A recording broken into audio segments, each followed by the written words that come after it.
मैं doctor Lavresh Kumar, Allahabad degree college, department of political science. आज की हम इस वीडियो क्लास में बीए पार्ट 2 की वेस्टर्न पॉलिटिकल थिंकर पश्चात राजनीतिक विचारक में जॉन लॉक के राजनीतिक विचारों का जो है अध्ययन करेंगे। Political ideas of John Locke. John Locke ने अपने राजनीतिक विचारों में क्या बात कही? उनके अनुसार ये सोशल कंट्रैक्ट कैसे होना चाहिए और उसका how can maintain implementation on social contract, इस सोशल कंट्रैक्ट का जो है कैसे इम्प्लीमेंटेशन या अनुपालन होना चाहिए। तो इसमें सोशल कंट्रैक्ट की जब बात करते हैं तो नैसर्गिक अधिकार या उसी को प्राकृतिक अधिकार या उसी को कह सकते हैं नेचुरल राइट की बात करते हैं, प्राकृतिक अधिकार की बात करते हैं। जॉन लॉक उदारवादी सोच के थे। उदारवाद एक व्यापक संकल्पना है जिसका यह मानना है कि राज्य को थोड़ा सा लिबरल होना चाहिए और बहुत ज़्यादा उसके अपने लोगों पर बाउंडेशन नहीं रखना चाहिए। वो कहता है कि जो है उसको फ्री कर दे, स्वतंत्र कर दे, उसके सभी कामों को अपने आप में करने की कोशिश ना करे, क्योंकि राज्य के द्वारा सब काम करना उचित नहीं है। उदारवाद की ऐसी मान्यता है। उनका यह है कि व्यक्ति को ओनली फॉर जो है फ्रीडम दे दी जाए, स्वतंत्रता दे दी जाए, क्योंकि उनका जो कंसेप्ट है human is a rational animal, मनुष्य एक विवेकशील प्राणी है। और जब कोई मनुष्य विवेकशील प्राणी है तो उसको अच्छा और बुरा, गुड और बैड, शुभ और अशुभ के बारे में बताने की कोई आवश्यकता नहीं है, क्योंकि वो अपनी बुद्धि के इस्तेमाल करते हुए, अपनी विवेक का इस्तेमाल करते हुए वो किसी भी तरह का डिसीजन ले सकता है। सेल्फ रियलाइजेशन की बात करते हैं, आत्म साक्षात्कार की बात करते हैं, क्योंकि जब तक व्यक्ति अपने आप से साक्षात्कार नहीं करेगा, आत्म साक्षात्कार नहीं करेगा, सेल्फ रियलाइजेशन से नहीं करेगा, तब तक वो कब कर सकता है? जब वो फ्री होगा, स्वतंत्र होगा। जब वो स्वतंत्र होगा तभी अपने आप में सेल्फ डिटर्मिनेशन जो है, आत्म स्वनिर्णय की जो बात होती है, वो व्यक्ति अपने आप कर सकता है। ये उदारवाद की ऐसी संकल्पना है, एक व्यापक संकल्पना है कि उदारवाद की मानता है कि राज्य के द्वारा व्यक्ति के कामों में बहुत इंटरफेयर करने की कोई रिक्वायर नहीं बनती। तो जॉन लॉक भी वही प्राकृतिक अधिकार बताते हैं। लॉक ने जीवन स्वतंत्रता और जो है संपत्ति, लाइफ, फ्रीडम एंड प्रॉपर्टी के जो है ये जो राइट हैं, इनको क्या बताते हैं? प्राकृतिक अधिकार बताते हैं। नेचुरल अर्थात प्रकृति के दिए हुए प्रदत्त उपहार के स्वरूप में ये प्रत्येक व्यक्ति को स्वतः मिल जाते हैं। इसमें किसी प्रकार की क्वालिफिकेशन की जरूरत नहीं है कि आप इस मानक को पूरा करें तब ये आपको अधिकार दिए जाएंगे। और यहां तक ही नहीं कहा लॉक, और लॉक ने कहा कि प्रत्येक मनुष्य इन अधिकारों के साथ जन्म लेता है, अर्थात ये अधिकार जन्म के बाद नहीं बल्कि जन्म के बिफोर, जब व्यक्ति को जन्म नहीं होता व्यक्ति का, उसके पूर्व अर्थात जब बालक अपने माँ के गर्भ में रहता है तभी उससे ही उसको लाइफ, फ्रीडम और प्रॉपर्टी का राइट वहाँ मिल जाता है, जीवन स्वतंत्रता और संपत्ति का अधिकार मिल जाता है।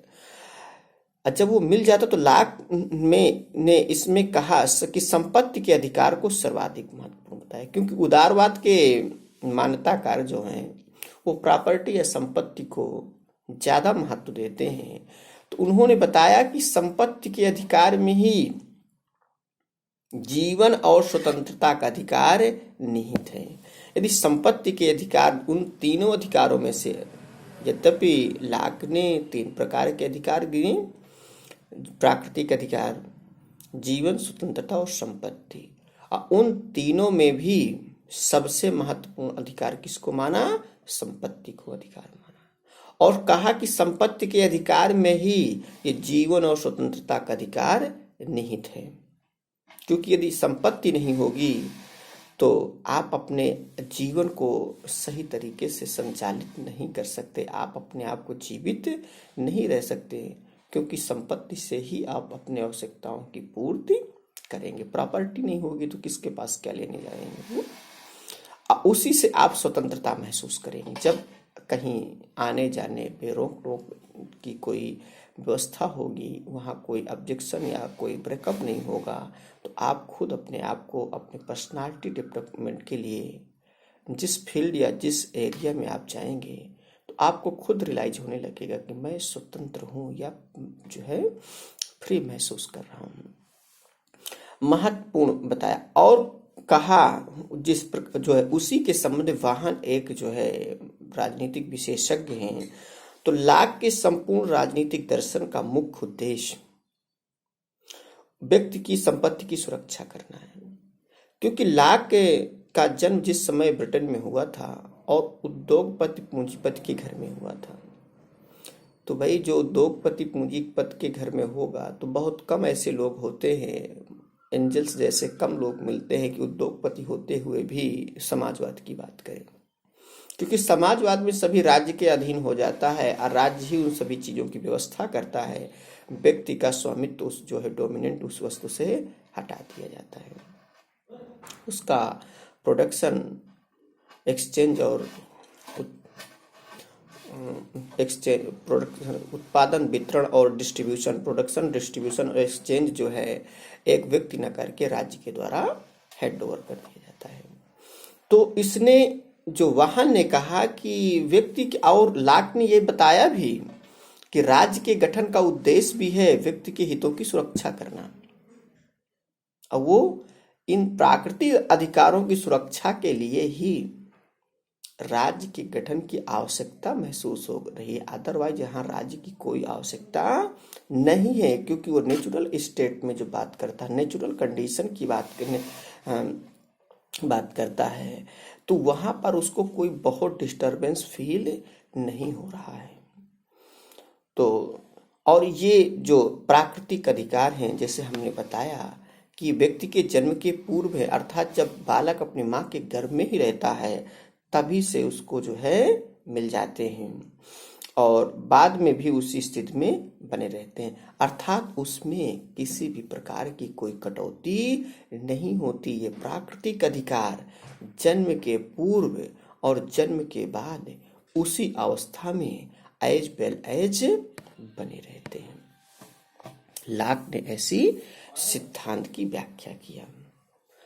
और सेकंड नंबर पॉइंट पे लाक कहते हैं कि ह्यूमन नेचर की बात करते हैं। इस प्राकृतिक अधिकार के बाद ह्यूमन नेचर की बात करते हैं।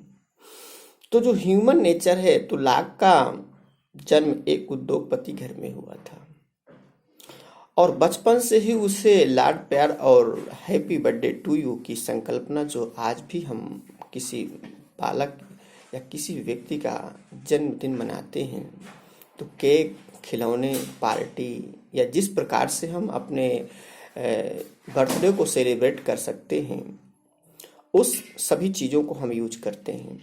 तो व्यक्ति के मन में एक तरह से कंसेप्ट क्रिएट होता है कि जो ह्यूमन नेचर है, मानवीय स्वभाव है, क्या है, अच्छा है, कितना कोऑपरेट कर रहा है, कि एक बार इन्फॉर्म करने के से तुरंत गिफ्ट लेके आ जाते हैं, टॉफी लेके आ जाते हैं, खिलौने लेके आ जाते हैं, या उस अवसर पर दी जाने वाली प्रत्येक वस्तु को गुलदस्ते वगैरह भी लेके आ गए। तो उसमें क्या हुआ, मन जो है उस बालक के मन में जो एक तरह से दृष्टिकोण जो डेवलप हुआ, वो जो एक तरह से उसका वो बना, दृष्टिकोण कितना बना, पॉजिटिव बना। तो सुख समृद्धि मिली, अतः मानव स्वभाव के प्रति उसके मन में क्या था, एक अच्छा दृष्टिकोण आया, पॉजिटिव या सकारात्मक दृष्टिकोण आया। और उसने कहा कि मानव स्वभाव क्या है, अच्छा है। इसीलिए लाक ने कहा कि मानव स्वभाव अच्छा है, और हाफ्स ने कहा कि मानव स्वभाव बुरा है। क्योंकि उसको बर्थडे की क्या बात करे, केक और हैप्पी बर्थडे की क्या कोई बात करे, वहाँ जीवन को सुरक्षित करना मुश्किल था, क्योंकि उस समय सिविल वार था, गृह युद्ध था, और उस समय की जो एनार्की की जो कंडीशन थी, अराजकता की स्थिति थी, जो हमारे भारतीय मनीषी या भारतीय दार्शनिक कह रहे हैं, उसी को अराजकता एनार्की कह देते हैं, और पश्चिमी विचारक उसी को प्राकृतिक अवस्था कह देते हैं, अर्थात जहां पर कोई मानवीय सत्ता ना हो। तो एक दूसरे के विरुद्ध युद्ध की अवस्था थी, मार काट थी, लड़ाई झगड़े थे। तो उसको लगा कि यार मनुष्य का जो नेचर है वो अच्छा कोऑपरेटिव नहीं है, तो इसलिए हाब्स ने कहा कि मनुष्य का स्वभाव अच्छा नहीं है। और उस जो लाक था उसी को कंपैरिजन, इसको जब समझें तो कंपैरिजन ही समझने का प्रयास करिए, क्योंकि हम यही कंसेप्ट क्रिएट भी कर रहे हैं। लाक ने कहा कि मनुष्य एक सामाजिक प्राणी, मनुष्य का स्वभाव भी अच्छा है और मनुष्य एक सामाजिक प्राणी है और उसमें सदैव प्रेम और दया की भावना होती है। उसके अंदर क्या है? प्रेम और दया की भावना होती है, उसके अंदर लव ऑलरेडी बना रहता है मनुष्य के अंदर। उस लव या प्रेम की वजह से ही व्यक्ति एक दूसरे से अट्रैक्टिव होता है, संपर्क में आता है, आकर्षित होता है, और उसी के आकर्षित होने के बाद ही लोगों के जो है पार्टिसिपेट करते हैं और लोगों को जो है पारस्परिक जो है कोऑपरेट करते हैं। तो ऐसा लाक का मानना था। और नेक्स्ट कंडीशन पे जब पहुंचता है, प्राकृतिक अवस्था की बात करता है। चूंकि लाक ने मानव स्वभाव को अच्छा बताया, अब वही बात बार बार रिपीट होगी और उसी चीज को ही हमें समझना है कि लाक का परिवेश क्या था, क्योंकि थिंकर का संबंध उसके वातावरण और पर्यावरण से होता है, उसके एनवायरनमेंट और क्लाइमेट से होता है। तो उसका क्लाइमेट क्या था? तो उसने ह्यूमन नेचर को क्या बताया? गुड या अच्छा बताया। मानवीय स्वभाव अच्छा होता है और मनुष्य एक सामाजिक प्राणी है। तो इसलिए लाक की प्राकृतिक अवस्था क्या थी? अच्छी थी। लाक के अनुसार जो प्राकृतिक अवस्था थी, तो मनुष्यों प्राकृतिक अवस्था में मनुष्यों में पारस्परिक सहयोग, सद्भावना, प्रेम और दया के गुण क्या थे? विद्यमान थे। वहां कोई लड़ाई झगड़ा नहीं था, कोई कुछ भी नहीं था, ऐसी कोई किसी की कोई कंप्लेन नहीं थी कि ये मेरा जो है वस्तु है, अब मेरी वस्तु जबरदस्ती किसी के द्वारा या प्रभुत्व स्थापित करके मुझे उसके अधिकार से वंचित कर दिया गया। तो प्राकृतिक अवस्था में मनुष्यों में पारस्परिक क्या था?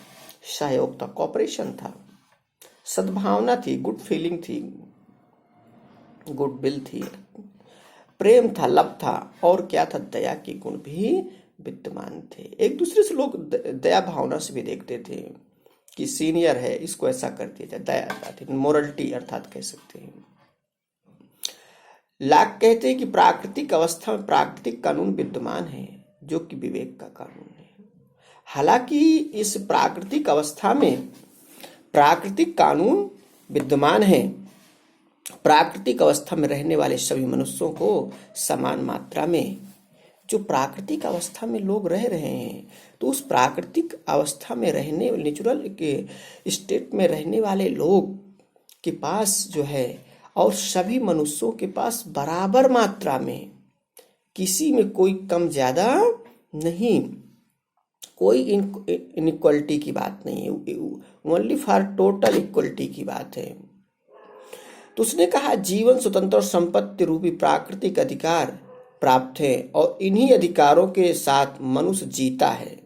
यदि व्यक्ति से उसकी संपत्ति छीन ली जाए, उसका जीवन खतरे में डाल दिया जाए, उसको स्वतंत्रता से वंचित कर दिया जाए, तो व्यक्ति, अब सोचो, अब थोड़ा सा कल्पना की बात है कि व्यक्ति का जीवन कैसे होगा, व्यक्ति कैसे सरवाइव करेगा। तभी वो विद्रोह करता है, तभी रिवोल्ट करता है, तभी वो मूवमेंट करता है। भाई, जब राज्य के द्वारा उसकी सुरक्षा नहीं की जाएगी, उसके संपत्ति और जीवन और स्वतंत्रता की गारंटी नहीं दी जाएगी, तब तक व्यक्ति के लिए उस राज्य का कोई महत्व नहीं है और उसका विद्रोह करना स्वाभाविक है। तो इस तरह जो है मनुष्य कहता है कि उसी के अधिकारों के साथ जीता है, जन्म लेता है और उसी अधिकारों के साथ मनुष्य जीता है, किसी को कोई शिकायत नहीं है। लाक का कथन है कि प्रारंभ में संपूर्ण संसार अमेरिका जैसे था, जहां वहां सुख समृद्धि और ये था। तो तो इसी प्रकार से उन्होंने कहा कि जो प्रारंभ में जो है प्राकृतिक अवस्था थी वो किस प्रकार से अमेरिका जैसे था।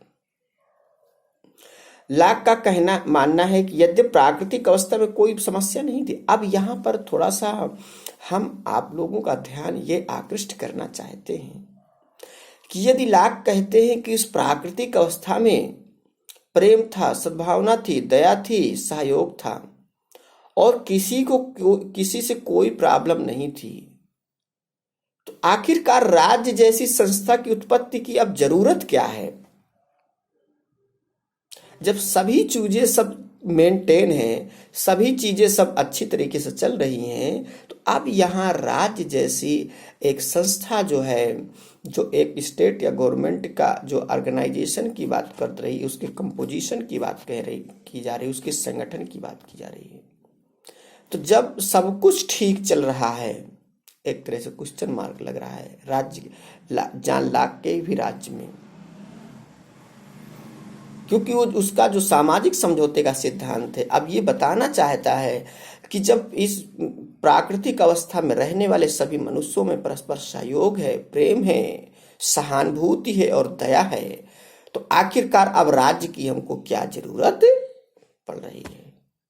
तो उन्होंने बताया कि मानवीय स्वभाव गुणों का विश्लेषण, एनालिसिस, ह्यूमन नेचर का या ह्यूमन जो है फीचर्स का एनालिसिस करते हुए उन्होंने ये स्पष्ट किया कि मनुष्य आज अच्छा है, कल भी अच्छा रहेगा, इस बात की गारंटी नहीं दी जा सकती। इसी से राज्य जैसी संस्था या सामाजिक समझौते सिद्धांत की क्या पड़ी, आवश्यकता पड़ी। क्योंकि आप लोग देख रहे होते हैं कि किसी भी व्यक्ति से मित्रता भी होती है तो कब वो सहयोग करता है, कोऑपरेट करता है, कब वो आपसे साइड में हो जाए, कब आपके प्रति विद्रोह करने लगे, इस बात की कोई गारंटी नहीं है। कि मानवीय स्वभाव जो होता है उसके पल पल में उसके जो है भावनाओं में परिवर्तन आता रहता है। जब भावनात्मक परिवर्तन उसके पल पल में मन में आता है तो किसी भी समय कुछ भी सोच सकता है, और जब सोचेगा तो उसको अंजाम देने के लिए भी सोचेगा। ऐसे में राज्य जैसी संस्था का होना अति आवश्यक है। क्यों? क्योंकि उस समय कोई समस्या नहीं थी, फिर भी कुछ असुविधा थी, क्योंकि राज्य जैसे, क्योंकि उसमें यह था कि मनुष्य के स्वभाव को यह समझ पाना संभव नहीं था, जैसे हमने बताया।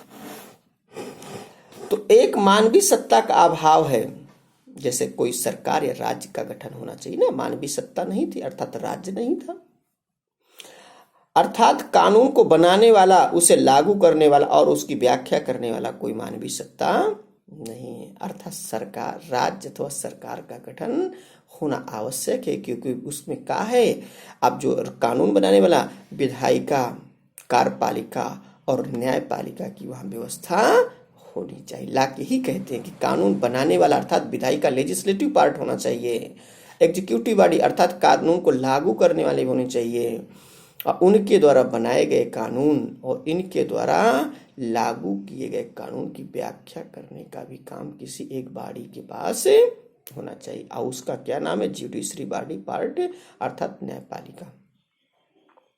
तो इस प्रकार से एक मानवीय सत्ता नहीं है, तो इसका होना आवश्यक है। और आज मनुष्य सही है, कल भी सही रहेगा, इस बात की कोई गारंटी नहीं दी जा सकती। इसी से राज्य जैसी संस्था की बनाने की आवश्यकता महसूस हुई। तो उन्होंने कहा कि अब क्या होना चाहिए, सोशल कॉन्ट्रैक्ट होना चाहिए, सामाजिक समझौता होना चाहिए। लॉक का सोशल कॉन्ट्रैक्ट, सामाजिक समझौता सभी से क्या है, डिफरेंट है। जहां हाब्स के अनुसार एक ही समझौता हुआ, अर्थात प्राकृतिक अवस्था में रहने वाले लोगों के बीच में ही सामाजिक समझौता हुआ, वहीं लॉक कहते हैं कि वहां पर दो पक्ष थे, तो उसी समझौते से राज्य और सरकार दोनों का जन्म हुआ। वही लॉक के अनुसार कहते हैं, जब लॉक हाब्स ने कहा तो एक ही समझौते से राज्य का जन्म हुआ, उसी से सरकार का जन्म हुआ, उसी से समाज का जन्म हुआ, और उसी को सामूहिक रूप से क्या कह दिया हॉब्स ने? कॉमनवेल्थ कह दिया उसके तीनों। लेकिन जो हॉब्स की बात है, उन्होंने कॉमनवेल्थ तो कह दिया, लेकिन अब यदि हम जॉन लॉक की बात करेंगे तो इनके अनुसार सामाजिक समझौता दो प्रकार से हुआ। पहले समझौते से राज्य बना और दूसरे समझौते से सरकार बनी। अर्थात पहले लोगों ने राज्य का गठन किया पहले समझौते से, और दूसरे समझौते से सरकार का गठन किया। उन्होंने बताया कि राज्य की सदस्यता अनिवार्य है। आज भी वही रूल है कि आप अपनी नागरिकता को छोड़ नहीं सकते, आप अपनी सदस्यता को छोड़ नहीं सकते। फंडामेंटल राइट में भी कह दिया गया है कि आप अपने मौलिक अधिकारों को ये नहीं कह सकते कि मुझे नहीं चाहिए, आप अपना लिए रहिए। सरकार से आप ऐसा नहीं कह सकते कि आप अपना मौलिक अधिकार लिए रहिए, हमें नहीं आपकी अधिकारों की जरूरत है। वो आपके लिए बाध्यता भी साबित करेंगे और आपको स्वीकार भी करना पड़ेगा। रूसो ने तो यहां तक कहा कि व्यक्ति को स्वतंत्र होने के लिए बाध्य किया जा सकता है। अब इससे बढ़कर क्या कह सकता है रूसो? तो पहले समझौते से राज्य बना और दूसरे समझौते से सरकार बनी। सामाजिक समझौता प्राकृतिक अवस्था में रहने वाले व्यक्तियों के बीच आपस में हुआ। जो प्राकृतिक समझौता जो है, प्राकृतिक अवस्था में रहने वाले व्यक्तियों के बीच में ही सोशल कॉन्ट्रैक्ट या सामाजिक समझौते की बात हुई। अर्थात यह एक पक्षी है। यह समझौता बिना पक्षी इसके द्वारा राज्य बना, इस समझौते को तोड़ा नहीं जा सकता। अतः राज्य एक क्या है? स्थायी संस्था। जैसे हमने कहा कि आप लाख कहते हैं कि पहले समझौते से राज्य बना और दूसरे समझौते से सरकार बनी, और राज्य की जो सदस्यता है उसको छोड़ा या त्यागा नहीं जा सकता। जबकि राजनीतिक समझौता जनता और शासक के बीच हुआ। जो जिस सरकार की बात की गठन की है, जो दूसरे प्रकार का समझौता है, वो किसके बीच हुआ? वहां पर रहने वाले लोग या वहां पर नागरिक और वहां के शासक या राजा के बीच, रूलर के बीच हुआ। यह सशर्त हुआ कि द्विपक्षीय है। अब क्या हुआ? ये दो शर्त लागू हुई कि ये समझौता कितने पक्षीय है? दो पक्षीय है। इसके द्वारा सरकार का जन्म होता है। इस समझौते को तोड़ा जा सकता है, ये शर्त है। इसमें कंडीशंस लागू हो गई कि यदि राज्य शांति, सुरक्षा और न्याय की स्थापना नहीं कर पाता तो उस समझौते को तोड़ा जा सकता है। अर्थात उसके विरुद्ध एक तरह से आंदोलन किए जा सकते हैं, उस राजा को हटा करके उसके स्थान पर दूसरे राजा की स्थापना की जा सकती है। तो अतः ये क्या है? जब तोड़ा जा सकता है तो ये क्या है? अस्थायी समझौता है। अतः स्पष्ट है कि लॉक ने राज्य व सरकार में अंतर किया। और जब लॉक ने राज्य और सरकार में अंतर किया तो लॉक ने संप्रभुता के स्थान पर सर्वोच्चता शब्द का प्रयोग किया। सॉवरेनिटी के रिप्लेस में सुप्रीमेसी की बात की, सर्वोच्चता की बात की, और सरकार के लिए ट्रस्ट या धरोहर शब्द का प्रयोग किया। ये जो सरकार है, ये क्या है? सभी की प्रॉपर्टी या संपत्ति है, धरोहर है। ठीक है। इस प्रकार से लॉक ने अपने सामाजिक समझौते की व्याख्या किया। Explanation of the social contract, सामाजिक समझौते की व्याख्या किया। अब बताते हैं कि राज्य का स्वरूप कैसे होगा, नेचर ऑफ द स्टेट या नेचर ऑफ द गवर्नमेंट। राज्य का स्वरूप क्या होगा, उसका नेचर क्या होगा, स्ट्रक्चर क्या होगा। तो लॉक ने सरकार को जनता की शर्तों से सीमित कर दिया। अतः लॉक क्या है? सीमित सरकार या संवैधानिक सरकार का समर्थन किया। जब उसकी लिमिटेशंस कर दी गई, उसको रूल और जो है रेगुलेशन से बांध दिया गया कि आप इससे अधिक कुछ भी नहीं कर सकते, तो एक प्रकार से किस कंसेप्ट जनरेट हुआ? सीमित सरकार या संवैधानिक सरकार। लॉक ने कहा कि किसी व्यक्ति को राज्य का सदस्य बनने के लिए बाध्य नहीं किया जा सकता है। अर्थात जो सरकार है, यहाँ राज्य का से अब सरकार से समझिए, सरकार का सदस्य बनने के लिए किसी भी व्यक्ति को बाध्य नहीं किया जा सकता कि आज की संकल्पना में कह सकते हो कि किसी जिस पार्टी की सरकार, उस पार्टी की सदस्यता लेनी हमारे लिए अनिवार्य नहीं है, नहीं तो देशद्रोही घोषित हो जाएंगे। ऐसा कुछ नहीं है। तो ना किसी सर्टिफिकेट की जरूरत है कि आप राष्ट्रभक्त हैं या नहीं हैं, ये आपकी खुद की पर्सनल फ्रीडम पर डिपेंड करता है। लॉक ने शक्तियों के विभाजन का सिद्धांत को प्रस्तुत किया, क्योंकि उन्होंने बताया जो सिद्धांत दिया, तो जैसे उससे पूर्व बताया कि लेजिस्लेटिव, विधायिका, एग्जीक्यूटिव, कार्यपालिका और जुडिशरी की बात की। अर्थात क्या, वो शक्तियों का विभाजन कर दिया, और शक्तियों का जब विभाजन कर दिया, तोड़ दिया, आपस में अलग अलग कर दिया, कहा कि सरकार क्या है, विभाज्य, सरकार को बांटा जा सकता है। अर्थात सरकार के 3 पार्ट हैं, वही बात कहा उन्होंने।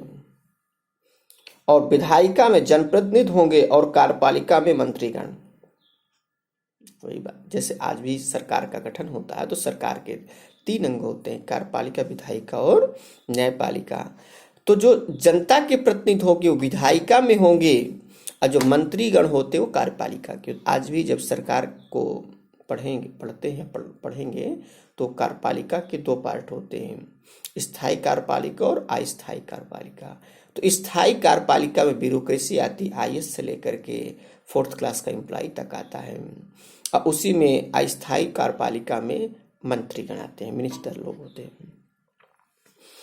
तो ये मंत्रीगण अपने कार्यों के लिए विधायिका के प्रति क्या होती हैं, उत्तरदायी होते। अर्थात किसका जन्म हुआ, संसदीय शासन प्रणाली का जन्म, पार्लियामेंट्री सिस्टम की क्या हुई, उत्पत्ति हुई। उन्होंने बताया कि जो विधायिका, जो कार्यपालिका के सदस्य हैं, वो विधायिका के सदस्यों के प्रति क्या रहेंगे, उत्तरदायी रहेंगे। कोई काम का कानून लाते हैं, अगर कोई अधिकारी यहाँ नहीं सुनता है तो उसके प्रति उनको जवाब देना पड़ेगा, या कोई ऐसी घटना घट गई जिसका जो है उसको जवाब वहाँ देना पड़ेगा कि आपके रहते हुए ऐसी घटनाएं क्यों घटी, आपने उसके समय रहते का एक्शन क्यों नहीं लिया। तो लॉक ने विधि के शासन, अब देखो इसमें कई चीजों की उत्पत्ति हुई। विधि के शासन, प्रतिनिधि सरकार, सीमित सरकार, संवैधानिक राजतंत्र, शक्तियों का विभाजन, जनता की सर्वोच्चता के सिद्धांत का प्रतिपादन किया। सुप्रीमेसी ऑफ द पीपुल्स, जनता की सर्वोच्चता, सुप्रीमिता की थ्योरी का क्या किया, प्रतिपादन किया। और कार्यपालिका का विधायिका के प्रति उत्तरदायी बताकर यह सिद्ध कर दिया कि जनप्रतिनिधि की इजाजत के बिना सरकार जनता पर कोई कर नहीं लगा सकती है। तभी हम कहते हैं कि हमारे जनता के प्रतिनिधि वहाँ पार्लियामेंट में बैठे हुए हैं, और उनकी सहमत के बिना आप कोई टैक्स नहीं लगाते सकते। अगर ये लगाते हैं तो जनता के प्रति उसका विरोध करते हैं पार्लियामेंट पर, और ज़रूरत पड़ी तो यहाँ जब रोड शोनी होती हैं तो यहाँ आंदोलन लोग शुरू करते हैं और कहते हैं कि जो हमसे टकराएगा चोर चोर हो जाएगा। भाई हमसे भिड़ने की कोई जरूरत ना करें। इस प्रकार लॉक ने राज्य के स्वरूप अथवा उसके नेचर की बात किया, उसके स्ट्रक्चर की बात की, उसके प्रकृति की बात किया। अब ये बताते हैं कि राज्य और लॉक कहते हैं कि राज्य, सरकार और व्यक्ति के बीच में रिलेशन क्या होने चाहिए, संबंध क्या होने चाहिए। तो लॉक ने कहा कि जनता ने अपने प्राकृतिक अधिकारों की रक्षा के लिए सरकार या राज्य का निर्माण किया, और जब सरकार व्यक्तियों के प्राकृतिक अधिकारों की रक्षा करेगी तभी तक तो अपने शक्तियों का प्रयोग करते हुए सत्ता पे बनी रहेगी, और जनता बहुमत से सरकार को हटा भी सकती है। अगर वो नहीं अपने उनके प्राकृतिक अधिकारों की रक्षा कर पाती तो जनता उन सभी को वहां से हटा भी सकती है। इसे लॉक के क्रांति का अधिकार कहते हैं। इसी से जब हटाने की बात कहते हैं तो लॉक बता देते हैं कि आप लोगों को किसका अधिकार दे दिया, लॉक ने क्रांति या रेवोल्यूशन का राइट दे दिया।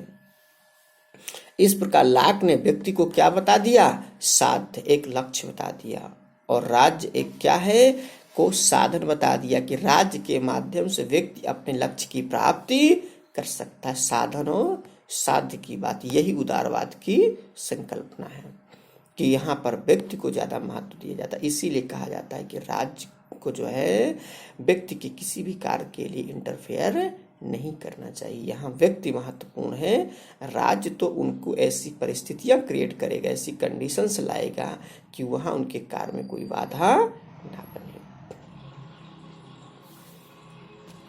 इस प्रकार आज की वीडियो क्लास जॉन लॉक के विचारों को यहीं तक हम समझते हैं और आज की वीडियो क्लास जो है यहीं तक रहेगी। Thank you so much. मैं उम्मीद करता हूँ कि इस वीडियो क्लास से सभी बच्चों को जो है एक कंसेप्ट जनरेट होगा और उससे एक अच्छी समझ विकसित होगी। Thank you so much.